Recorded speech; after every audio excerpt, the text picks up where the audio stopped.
Hey guys, my name's Brent, as you can see here on my shirt. I just want to make this video, tell you guys who I am, what we're about, how we got here and everything.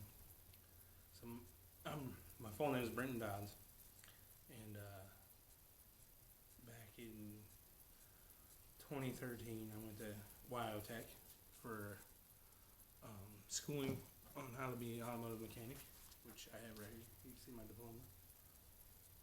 And ever since, a little back history on me, ever since I got my first truck, me and my dad used to work on it and I loved it. And me and my dad always worked on our family's vehicles, whoever needed help, all that.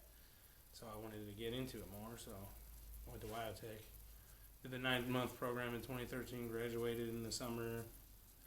After graduation, started my first dealership job at a GMC Buick dealership in Greeley, Colorado. That's where I'm from, is Colorado. And I spent 2 years there, got into the flat rate, hated it. Went from lube tech up to, in a year, went to general line apprentice and did that. Within another year, I was just a general line tech, or within that half a year, I guess, I was only there for 2 years, that half a year, became a general line tech, and then, flat rate wasn't for me. We had too many techs, busy shop, like not that busy of a shop, and then service advisors changed, that whole deal, the new guy couldn't sell nothing, no upsells and nothing, got tired of it. So, spent 2 years there, so 2016, I started at the school district in Colorado, in Loveland, Colorado. Started there, loved it. Working on big buses, diesel. Originally, I went for automotive and street rod, is what my original Wyotech stuff was. So, ended up working on diesels. Loved it. Way better than cars, a lot more room. Learned a lot, very thankful. Spent 7 years there. And I have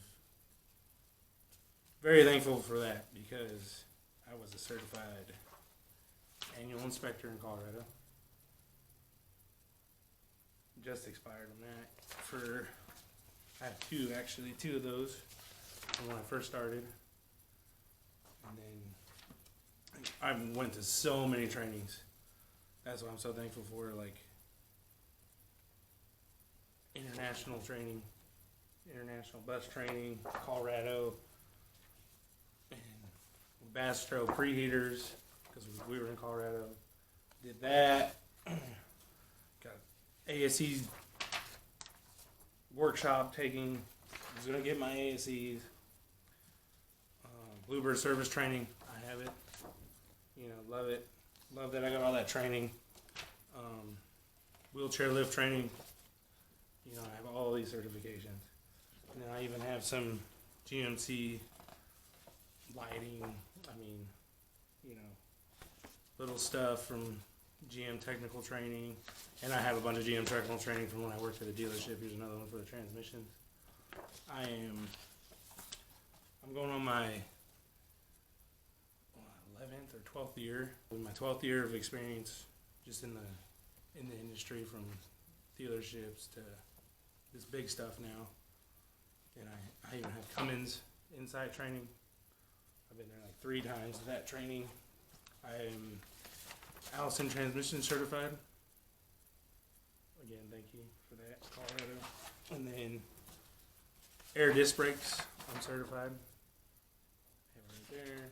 And then even air foundation brakes, I'm certified out of Colorado.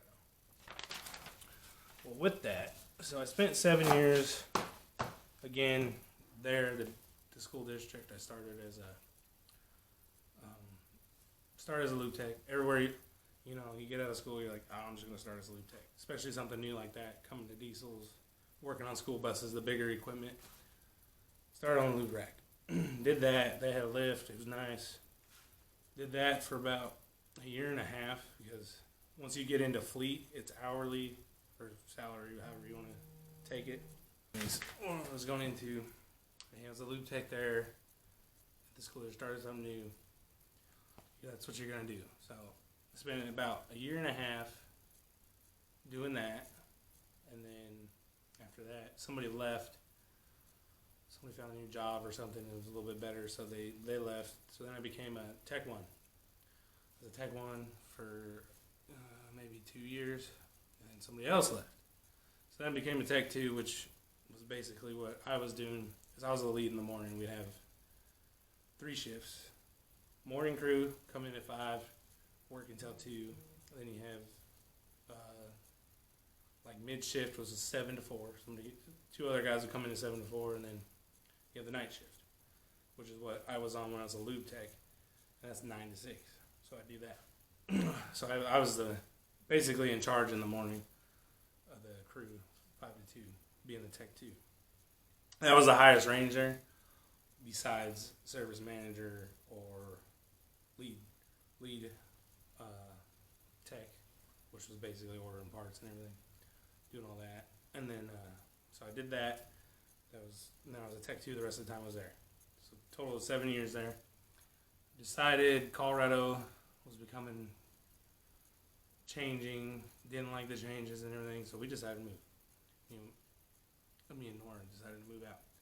So we moved out. We were going to end up we're trying to go shoot for Tennessee, because I visited there, really nice place. But Nora had a sister here. So we came here to Arkansas. We're in Rogers, Arkansas now. But at the time, we moved to Springdale at her house for 2 months in a camper. Did the thing. But before I even moved out here, I applied for some jobs. And I didn't know if I wanted to do school bus. I don't know. So I tried something different. So I went to S&K Dirtworks when we moved here. And they had called me before I even moved out here. And they're like, yeah, when you get here, come interview. Got the job. And they do dump trucks. They had dump trucks, excavators, skid steers, all that. I started working there at the shop. I was doing that for about not even a year. I wasn't even there a year. But I was doing it for a good half a year when I first got here. And then we bought our house here in Rogers, Arkansas while I was working there. And then was there about almost a year. About to be a year. And then some stuff happened. Stuff switched in the shop, and I was actually moved to field tech, which was nice, but didn't like how the operating was. Whatever. Didn't agree with it. Alright, so then I was like, you know what, I'm going to go back to school. But there, worked on dump trucks, Mack dump trucks, and then excavators, all kinds of stuff. We did tracks, we did final drives, learned all that, learned how to work on equipment. I was really, really thankful for that. And did all that, worked on their cars, did a bunch of transmissions, swapping them in and out, getting them sent out, rebuilt, put them back in. Had that down to half a day, I get a transmission out, send it off, come back, another half a day, put it back in. That's what we had time for. I wish I could do it myself, because I really like rebuilding transmissions and stuff. Really liked it in school, caught on to it, wanted to do it. Rebuilt the transfer case in my truck. Had to do some repairs to Allison transmission. Done some repairs to Allison transmission before too, in the buses. All that. Got certified, know how to use all the equipment and everything. All the scan tools for Allison, all that. So now, I was like, I'm going to go back to school buses. So I went back, worked in Bentonville School District for a little bit, Arkansas. Worked there a little bit, didn't like how they were operating stuff. Didn't really like the atmosphere there. And then came over to Rogers. That's what this is. That's where I work now. Rogers School District. Liking it so far. I'm a lead tech now, since I have so much experience in it, and all these certifications. Lead tech, getting stuff done. Love it. But we decided to start our own, try to do our own stuff on the side, because I'll make another video on it, but we've had a bunch of people come up to us and like, here's what the dealership told me. I had one Dodge, they recommended O2 sensors, O2 or catalytic converter, and then the downstream O2 sensors. Like both 2O sensors and the catalytic converter. I was like, what? It's either one or the other, usually. And they said, oh, it had a random misfire code, so they said, oh, it needs a timing belt. Okay, the guy came up to me and he's like, they wanted $3-4 grand for that, just to do all that. And he's like, I'm not going to do it, but I heard, we started our business, which is Dodge Mobile Repairs right here. We're in Rogers. So we started our business because people like that, I've heard it a lot. The dealership life right now is just not, don't take your cars to the dealership. Sorry to say that, but coming from a dealership, I know, it's kind of, in this industry, there's certain techs. And like, probably why we didn't do too good at the dealership, or why we went in teams at our dealership. There's 4 of us in a team. Why we didn't do good is because we were like the honest guys. This is what you need. This is what you're going to get. This will fix your problem. I mean, yeah, some of this other upsell stuff was, we were doing it honestly though. Like, your tires are at 4. You might want to get some new tires. Brakes are at whatever, 5 or 4 millimeter, whatever, with the measurement tool. You might want to look at getting brakes. That's fine. We were truthful. And then I could see it in some of the other teams, and even my lead tech that I was under was saying is kind of BS. Because you see the team over there, and he has his apprentice. The lead tech has an apprentice. And there's 3 other guys. 2 other guys, sorry. Team of 4. So there's 2 other guys. And the apprentice is always doing brakes. No matter what vehicle it brings in, he's always recommending brakes. Automatically needs brakes. No way all these cars coming in need brakes. There ain't no way. And it's like, you guys are, I get it, it's flat rate. You're trying to get hours. I get it, but don't be scamming people. Like, that's not what I'm about. That's not why I got in this. I don't want to scam people. Because that's, and they would always recommend refinishing the rotors instead of putting new ones on. Because it's more time for them. So it's more pay. More time equals more pay. I get it. I get it. Some people are starving. Cool. But don't scam people. Be truthful. That's probably why I didn't make it to the dealership. I don't know. Our team, and a lot of my team, my lead tech that I was under actually left before I did. Because I think the same thing. Because they didn't know you can't be scamming people. That's all. And that's not what I'm about. So I left. It was getting out. And when I was on Loop Rack, there was this old guy, really cool guy. He was like, you ever leave the dealership, you don't like to laugh here, get on a fleet. City, school, whatever. So I did. Did that. I love it. Way better. And there's some people out there that are probably like, oh, well, I flag 50 hours a week. Scam it, probably. Don't matter. Whatever. That's your thing. I get it. You got to live. Do your thing. I don't want to scam people. So that's why we created this business. And so there's these, around here, these dealerships are just like, oh, replace everything. This is what you need. $4 grand. No. I ended up doing it all because the customer wanted it, but I was like, if anything, it's probably just an O2 sensor. And I'm pretty sure it was an upstream O2 sensor because when I took it out, didn't look the best. And when I replaced the cat for him, I even looked at it. And the new cat, it was barely discolored than the new cat. And I was like, he didn't need the cat. It was just one of the O2 sensors causing the miss because they can do that and everything else. So whatever. Customer wanted it. I did it. Did a new timing belt. Whatever. Cool. But they wanted $4 grand. He bought all the parts himself. I charged him $400. That was it. We charge $85 an hour. And then if you come, say you want us to come out and look at something, $85 an hour, but part of that is going to go towards parts if you want us to buy parts. If not, then we'll cut it down to 40. Half that. Or whatever half of 85 is. 40 something. But we'll cut it in half. Cool. If you want to buy the parts, that's fine. But we do it so $85 sounds like a lot, but not really because the dealership's charging around here, and the average is $150 to $200 now. So it's not that bad. We cut it down.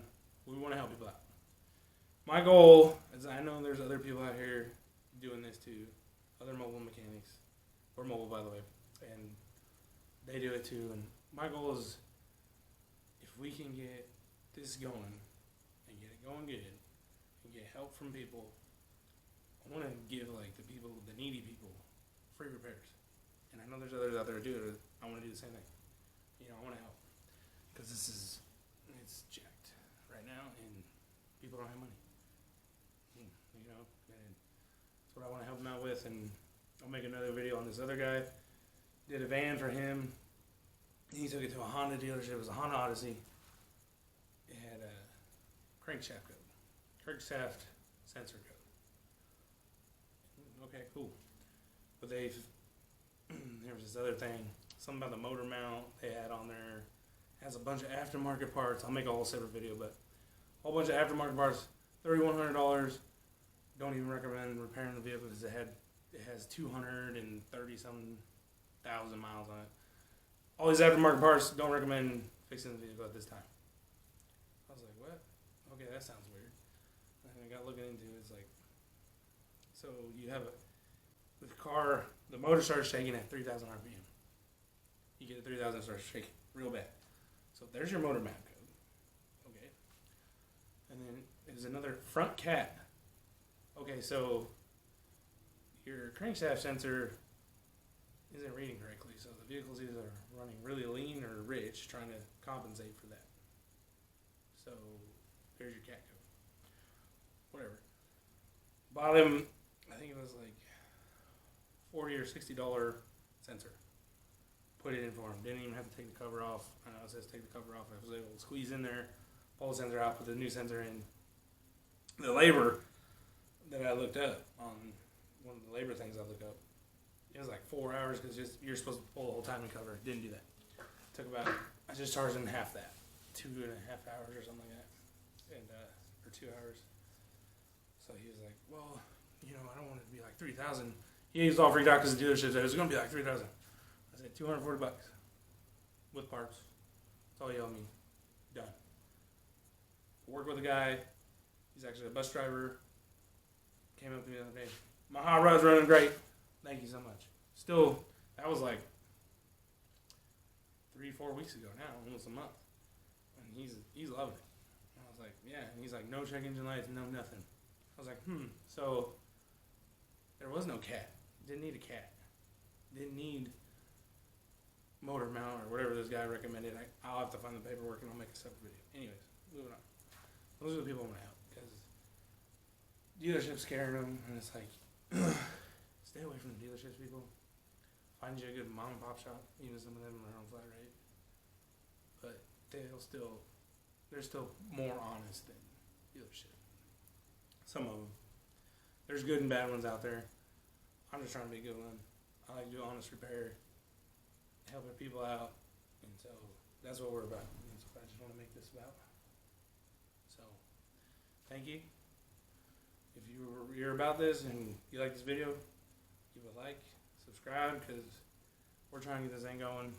Want to help out as many people in Arkansas. Hopefully, later on, wherever, hopefully we travel around and just do mobile mechanics and help people out. And people in need. I mean, that's what we're about. And even if you do have money, whatever, we'll help you out too at a discount. That's what we're about. And yeah.